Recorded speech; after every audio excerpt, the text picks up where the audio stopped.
Ngayon po mga kababayan, para po mas mabigyan tayo ng mas makabuluhang pagpapaliwanag hinggil po sa mas makabuluhan din na wage hike para po sa lahat ng ating kababayan, makakausap po natin si TUCP spokesperson Sir Carlos Miguel Oñate. Yan, makakasama po natin siya ngayon sa ating show this morning. Ayan, good morning po ulit. Una po sa lahat, maraming salamat po sa pagpapaunlak na makapanayam namin kayo this morning and welcome back po ulit sa ating programa, sir. Yan, maaari niyo po batiyan ang ating mga kababayan. Opo, no? Magandang umaga, Sir Simon, at sa lahat po ng ating mga taga-subaybay, no? Maraming salamat din po ulit sa imbitasyon.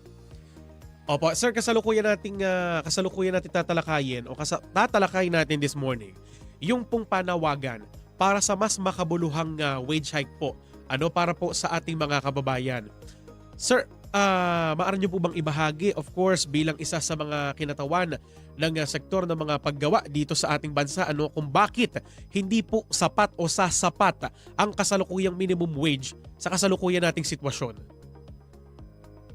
Po, no? PSA na mismo ang nagsabi, no? Yung piso noon, 75 centimos na lamang po ngayon, no? So 1/4 na yung nawala dun sa purchasing power ng ating mga minimum wage. Not to mention the fact na since 1989 po tayo, merong regional wage board system.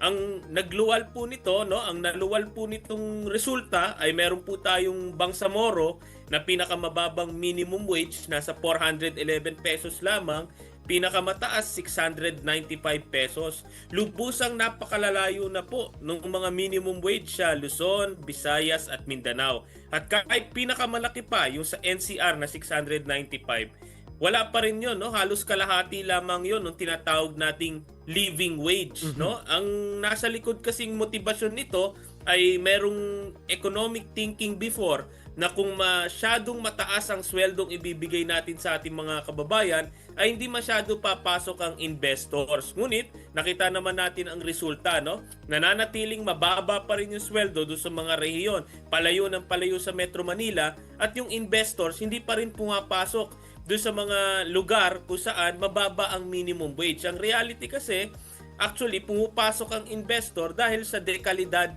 na working class natin, na labor force natin, at hindi dahil sa cheap labor. Opo. Speaking of living wage po, sir, paano nyo po ba ipinapaliwanag yung konsepto nito sa lahat po ng mga manggagawa? Opo, no? Unang-una yung living wage, ito po ay nakatakda dun sa ating saligang batas, no? Ibig sabihin ng living wage, sahod na nakabubuhay. Ibig sabihin, kaya nitong tugunan at punuan yung tinatawag nating cost of living ng ating mga kababayan, no? May estimates ngayon locally galing sa Ibon Foundation na nasa 1,200 plus ito. Ito yung tinatawag nating living wage. At binanggit ito ng ating saligang batas, hindi isang beses, hindi dalawang beses, kundi 3 beses na binanggit ng ating saligang batas. At even internationally, sa International Labor Organization ay binanggit na yung ating mga minimum wages ay dapat eventually sila ay maging living wages. Dahil hindi naman po natin pwedeng sabihin dun sa ating higit 5 milyon na minimum wage earners na wala po silang karapatan na magkaroon ng sahod na nakabubuhay, na wala po silang karapatan na mabubuhay nila yung kanilang pamilya. Kaya yung living wage po ay para sa lahat. Minimum wage ka man o mas mataas sa middle class. Opo. Opo, sir. Ito po, papaano nyo po, kasabay po ng panawagan natin sa mas makabuluhang wage hike, paano po ba ninyo binabalanse yung pangangailangan po ng mga manggagawa at syempre yung kakayahan din naman po ng mga negosyo? Ngayon po patuloy nga sa pagtaas sa presyo ng mga bilihin at syempre gayon din po sa pag-angkat ng ilang mga material ng mga negosyo nila. Paano natin yung binabalanse? Po, batid po namin din yung ating pangangailangan din at hamon dun sa ating mga social partner na employers. At the end of the day, sila yung nagbabayad ng sweldo ng ating mga manggagawa. Kaya kami, lalo kami na nagsusulong ng 200 pesos na legislated wage increase, kami yung pinakauna dyan, sinulong namin yan since 2023 pa, ay dumaan na po ito sa hearing sa Senado at sa House of Representatives. Kinumpute din namin magkano ba ang cost ng isang 200 pesos wage increase para sa ating mga employers, at doon namin napag-alaman, no, kasama rin ng Ibon Foundation, na 9 to 10% lamang ito ng annual profit ng ating mga negosyo. Number 2, yung mga micro enterprises doon sa mga employers na merong less than 10 employees, sila po ay automatically exempted sa wage increase. At pangatlo, yung pagdagdag ka ng aumento sa sweldo ng ating mga manggagawa, ito'y bumabalik din doon sa ating mga negosyo, no? Dahil ang ating ekonomiya ay consumption-driven economy. So hindi lang gastusin yung sweldo, kundi in fact, no, pampataas din ng demand, pampataas din ng negosyo at ekonomiya ng ating mga employers. Opo. Para kaakibat din po niyan kanina yung nabanggit ninyo, no? Yun nga pong kaya pumapasok yung mga investors dito sa ating bansa dahil po hindi sa kababa kundi sa dekalidad na trabaho na kayang maibigay ng lahat ng mga manggagawa po nating mga kababayan. Ito po, sir, ano po yung posisyon ninyo? Nabanggit nyo to kanina, no? Sa 200 wage hike laban po naman, no? Sa living wage. Opo, no, walang tunggalian yan, no. Hindi po magkalaban si 200 pesos wage increase tapos si 1,200 na pinipetisyon din ng mga maraming grupo, no. In fact, nagkakabulod nga kami. National Wage Coalition nga ang tawag namin. Yung 200 pesos po ay tinatawag naming salbabida. Ito po yung unang hakbang tungo sa nakabubuhay na sweldo. Yung nakabubuhay na sweldo, yun po yung 1,200 pesos, no? Kami po sa TUCP, batid ho namin din yung pangangailangan din ng ating employers at yung kalagayan din ng ating ekonomiya. Kaya we strongly feel na yung 200 pesos, ito yung pinaka-urgent, ito yung pinaka-actionable para sa ating employers, pati sa ating ekonomiya, para ito po yung unang hakbang para eventually yung minimum wage na binabanggit natin ay talagang maging living wage para sa ating mga kababayan. Opo. Kumbaga sir, no, kung ito po ay maipapasa sa mababa at mataas na kapulungan, kumbaga dahan-dahan sir, ano? Magsisimula muna sa 200 tas eventually hanggang maabot po itong tinatawag na living wage nga po, which is 1,200 per day. Po kayo, no? Kasi alam naman natin, under sa Regional Wage Board setup talaga, barya-barya yan.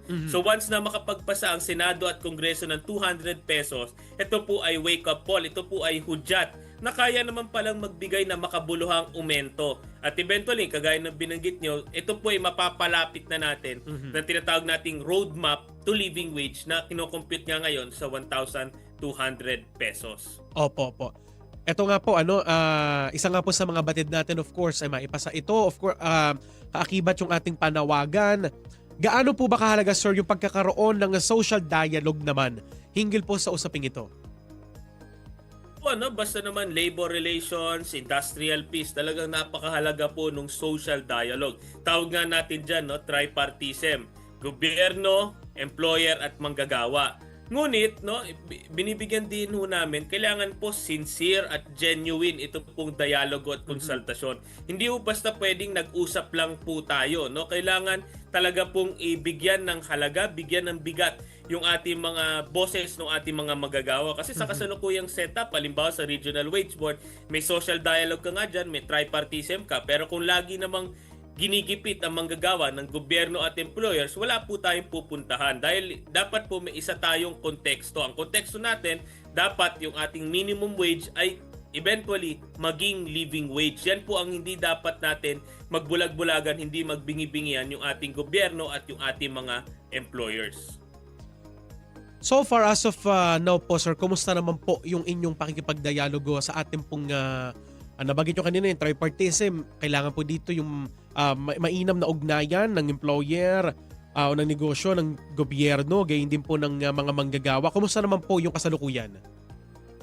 Opo, no, unfortunately, dun kung usapin ng sweldo dun sa Regional Wage Board, hanggang ngayon wala pa namang konsultasyon. Sila ay nagsasabi na sa mga Hunyo pa o July pa magsisimula ulit itong mga consultations dahil nga meron the 1 year bar, no, para do sa ating wage order, no, pero malinaw naman na meron tayong tinatawag na supervening event, o ngayon ang tawag nila urgent and justifiable grounds for a wage increase now, no. So meron pong national energy emergency, dineklara na rin yan ng gobyerno. On the side naman sa pamahalaan, no, it is unfortunate that it has been 4 years already under the Marcos administration, and yet wala ni isang dialogo o sectoral consultation between the president and the labor sector, unlike sa previous administrations. Ano po ang ngayon ang panawagan ninyo, of course, sa ating pamahalaan naman? Ngayon nabanggit nyo po yan. Siyempre, of course, kailangan po mainam na malinaw yung ugnayan, no? Po, sa ating pamahalaan, ang pinakamadaling gawin, mag-schedule ang Pangulo ng sectoral dialogue with the labor sector. Kilala naman natin po kung sino yung labor sector, at this has been done in previous administrations. Arroyo, Aquino, Duterte. In fact, every Labor Day may ganun nga dialogo. At the same time, may mga iba rin kaming panawakan bukod sa sweldo, pero pagpapatas din ng take-home pay ng ating mga kabayan, yung repasuhin natin yung sistema natin ng pagbubuwis.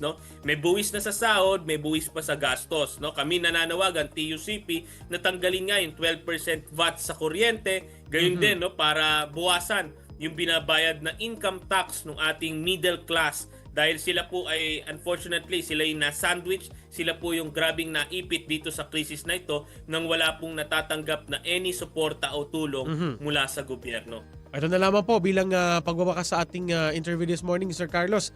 Ano po ang inyong mensahe na lamang po para sa ating mga kababayan? Po, sa ating mga kapwa manggagawa, tuloy-tuloy lamang po tayo sa pagtutulak. Yung naging pagkilos po natin ay very successful nung Mayo 1. Ang panawagan natin doon, sahod itaas, buwis ibaba, magwelga buong bansa. Ngunit hindi po yun. Magiging huling pagkilos, hindi lamang po yun Mayo 1 mangyayari. Hanggat wala po tayong natatamasa na 200 peso wage increase, hanggat wala pong kabawasan sa napakaraming buwis na binabayaran natin, dapat tuloy-tuloy lang po tayo sa pangangalampag hanggat makinig din po yung ating mga employers at most especially yung ating gobyerno, para lahat po tayo makalagpas sa krisis na ito nang wala pong manggagawang naiiwan. Alright, maraming salamat po, Sir Carlos. Onyate sa inyong pong oras makapanayam at of course may paliwanag sa ating mga kababayan yung kahalagahan po ng pagkakaroon ng mas makabuluhan na wage hike. Alright, thank you very much po, Sir Carlos. Mabuhay po kayo and God bless po. Maraming salamat po. Maraming salamat din po at mabuhay po kayo. Thank you very much po, sir.